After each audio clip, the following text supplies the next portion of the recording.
What if I told you that everything you've been taught about success, career, and retirement is one massive psychological manipulation?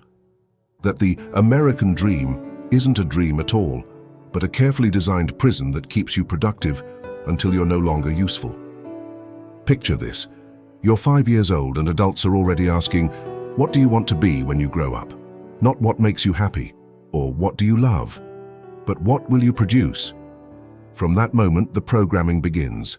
Study hard, get good grades, find a stable job, work for 40 years, then retire and finally live. It's the script we all follow without questioning who wrote it. But here's something that will blow your mind. This script isn't ancient wisdom or natural human development. It's a relatively recent invention, crafted specifically to serve industrial capitalism. Before the 20th century, humans didn't compartmentalize their lives into these rigid phases. They lived more fluidly, integrating work, rest, creativity, and purpose throughout their entire existence. The transformation began with what psychologists call the industrialization of human consciousness. Just as factories standardized production, society standardized life itself. Your existence became an assembly line. Education trains you, employment exploits you, retirement discards you. Each phase designed to maximize economic output while minimizing individual autonomy. Consider the psychological warfare embedded in our language. We say human resources, reducing people to raw materials. We talk about career development, as if your soul needs corporate improvement. We celebrate work-life balance, as if work and life are separate entities, rather than work being one aspect of a whole life. This linguistic programming shapes how you think about your own existence. Before we dive deeper into this rabbit hole, I want you to do something that might feel uncomfortable. Hit that subscribe button and ring the notification bell, but not for the usual reasons. Do it as an act of rebellion against the system that taught you to delay everything. If you're ready to wake up from the societal trance, let's do this together. But here's the disturbing truth. That script was never written for your benefit.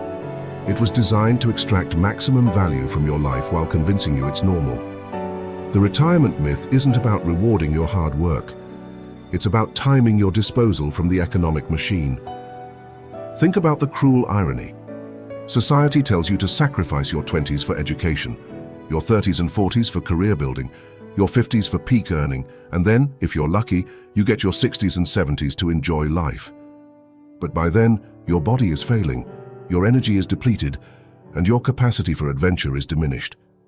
They give you freedom when you're least able to use it. This isn't conspiracy theory, it's documented psychological manipulation.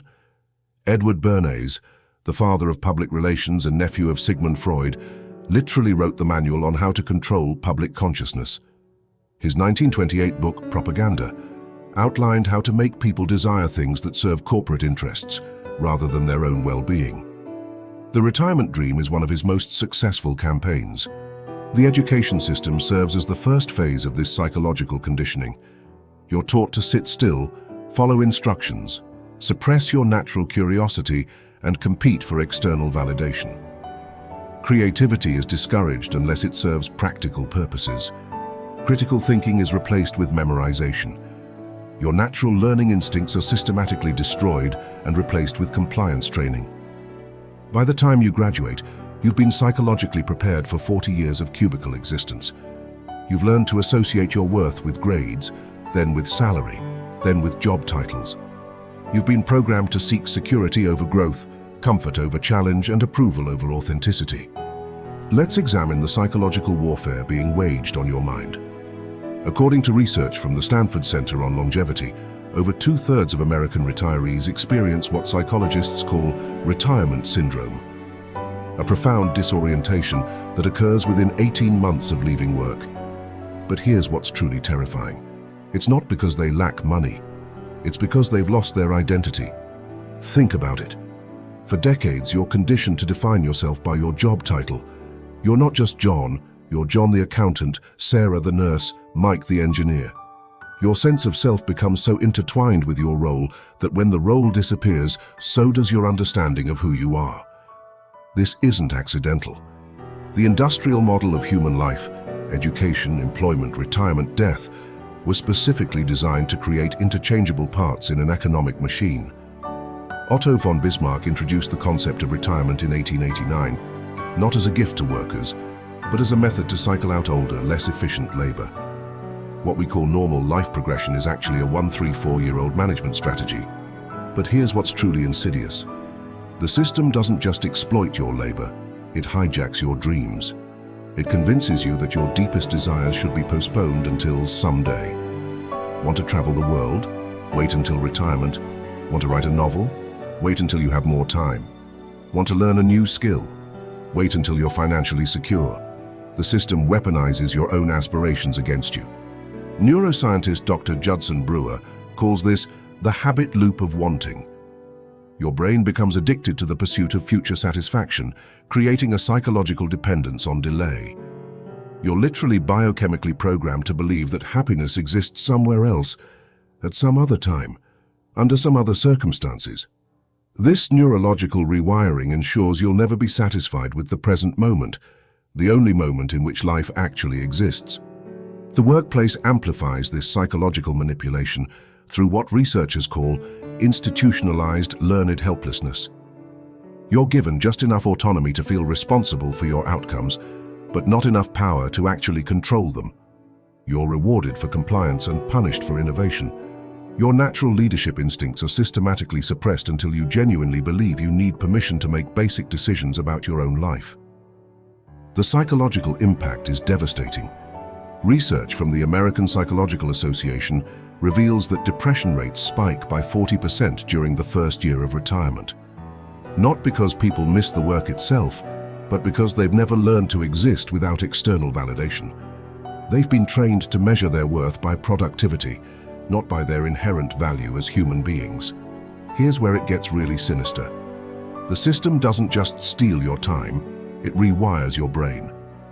Through a process called delay discounting, you're conditioned to constantly postpone satisfaction. I'll be happy when I graduate becomes I'll be happy when I get promoted, which becomes I'll be happy when I retire. Your brain literally loses the ability to experience joy in the present moment. This psychological conditioning runs so deep that even when people achieve their goals, they can't enjoy them. They immediately set new targets, new benchmarks, new reasons to delay satisfaction. It's like a psychological hamster wheel where the running becomes more important than the destination. The tragedy deepens when you realize that most people spend their entire lives preparing for a future that never arrives. They optimize their resumes, but never explore their souls. They build retirement accounts, but never build meaningful relationships. They chase financial security, but never find emotional freedom. They become experts in surviving, but amateurs in living. Meanwhile, the system profits from your psychological imprisonment. The financial industry sells you complex investment products designed to keep you anxious about the future. The healthcare industry profits from stress-related diseases caused by unfulfilling work. The entertainment industry exploits your need for escapism. The consumer goods industry convinces you that purchasing can fill the spiritual void left by meaningless labor. Even your relationships suffer under this programming. You're taught to view other people as networking opportunities, romantic partners as lifestyle accessories, and friends as social capital. Authentic human connection becomes secondary to career advancement. Love becomes conditional on productivity. Intimacy becomes scheduled around work demands. I want to hear from you right now. In the comments below, tell me, what's one thing you've been postponing until someday? What dream, passion, or experience have you convinced yourself you'll pursue later? Share it boldly, because recognizing these patterns is the first step to breaking free. But the manipulation doesn't end when you retire. Oh no, that's when phase 2 begins. The moment you step away from your career, you become a target for the retirement industry, a trillion-dollar machine designed to monetize your remaining years. They sell you cruise packages, investment portfolios, and lifestyle products, all while convincing you this is freedom. But here's the psychological trap. Retirement isn't freedom, it's abandonment. After decades of deriving your identity from your role, you're suddenly cast adrift without purpose or direction. The system that once controlled every aspect of your existence now pretends you don't exist. You're simultaneously liberated and abandoned, and most people can't handle the contradiction. The retirement industry exploits this vulnerability by selling you pre-packaged experiences designed to fill the existential void. Golf courses, cruise ships, retirement communities, all designed to keep you occupied without actually addressing the deeper crisis of meaning. It's like giving a sugar rush to someone dying of malnutrition. Consider the psychological violence of forced retirement. One day you're a respected professional with expertise and influence. The next day, you're a senior citizen whose opinions are dismissed and whose contributions are unwanted. Society literally discards you while pretending it's a celebration. The gold watch becomes a symbol of your obsolescence disguised as appreciation. This systematic devaluation of older adults serves multiple purposes. It eliminates expensive labor, creates market demand for age-segregated services, and maintains the illusion that youth equals productivity. But most importantly, it sends a message to younger generations. Comply with the system or face abandonment. The psychological damage goes even deeper. After decades of external validation, retirees often experience what psychologists call existential vertigo, a profound disorientation that occurs when external structure disappears. Without meetings, deadlines, and responsibilities, many people literally don't know how to fill their days. They've become so dependent on external direction that they've lost touch with their own desires and interests. It's not freedom. It's consumption disguised as liberation. You're not retiring from the system. You're graduating to a different department of the same machine. Instead of producing, you're now consuming. Instead of being exploited as labor, you're being exploited as a market demographic. Alan Watts understood this trap decades ago. He said, "The desire for security and the feeling of insecurity are the same thing." The more you chase the retirement dream, the more anxious you become about having enough money, enough time, enough security. You spend your most vital years preparing for a future that may never come, or when it does, you're too psychologically damaged to enjoy it. Let me share something that should terrify you. Most people spend more time planning their 2-week vacation than they do questioning the fundamental structure of their entire lives. They research hotels, compare prices, read reviews, but never ask, why am I living according to someone else's timeline? The real tragedy isn't that people want to enjoy life after working. It's that they were never taught how to enjoy it while working. They were programmed to survive, not to thrive. They learned to postpone, not to experience. They became experts in delay, not in presence. So what's the alternative? How do you break free from this psychological prison? First, you must understand that freedom isn't a destination. It's a capacity. It's not something you achieve at 65. It's something you can access right now. Real freedom is presence. It's the ability to be fully alive in whatever moment you're experiencing, regardless of your job title, bank account, or retirement plan. The path to liberation begins with what I call conscious deprogramming. You must actively identify and dismantle the psychological conditioning that keeps you trapped. This means questioning every assumption you've inherited about success, security, and satisfaction. It means recognizing that your thoughts about your own life have been largely programmed by others. Start by examining your relationship with time. The industrial model teaches you that time is money, that efficiency is virtue, and that rest is laziness. But these beliefs create chronic anxiety and spiritual emptiness. True freedom requires understanding that time is not a resource to be optimized. It's the medium through which you experience existence. Practice what ancient philosophers called memento mori, remembering death. Not to create morbid obsession, but to restore proper perspective. You have perhaps 30,000 days on this planet. How many of those days will you spend in meetings that don't matter, pursuing goals that don't fulfill you, or preparing for a future that may never arrive? Develop what I call presence practice. This isn't meditation as another self-improvement technique, but genuine stillness where you reconnect with your authentic self. In silence, you begin to hear the voice that existed before society told you who to be. This voice knows what you truly value, what genuinely excites you, and what brings real meaning to your existence. You can retire from the mentality before you ever retire from the job. This means redefining yourself beyond your role. Underneath the engineer, the teacher, the manager, there's a deeper identity, a creator, a seeker, a conscious being. Start living from that center. Create what I call micro-rebellions against the system. Take lunch breaks without checking email. Pursue hobbies that serve no practical purpose. Have conversations that go deeper than networking. These small acts of resistance gradually rebuild your capacity for authentic living. Create space for purposeful silence. Not meditation as another task to optimize, but genuine stillness where nothing needs to be achieved or improved. This is where your authentic self resides, not in your productivity metrics, but in your capacity to simply be. Choose depth over novelty. Instead of collecting experiences like trophies, seek genuine connection. Surround yourself with people who see you as a human being, not a human doing. Engage in conversations that move you, not just moments that distract you. The most radical act you can perform is to stop waiting. Stop waiting for permission to feel joy. Stop waiting for the perfect moment to pursue your passions. Stop waiting for retirement to start living. But understand this. Breaking free from the retirement deception doesn't mean becoming reckless or irresponsible. It means becoming conscious. It means making deliberate choices about how you spend your precious time rather than following someone else's script.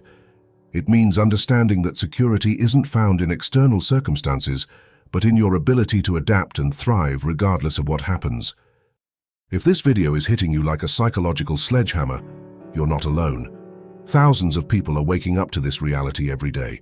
Hit that like button if you're ready to reject the programming and start living on your own terms. And if you know someone who's trapped in the retirement mindset, share this with them.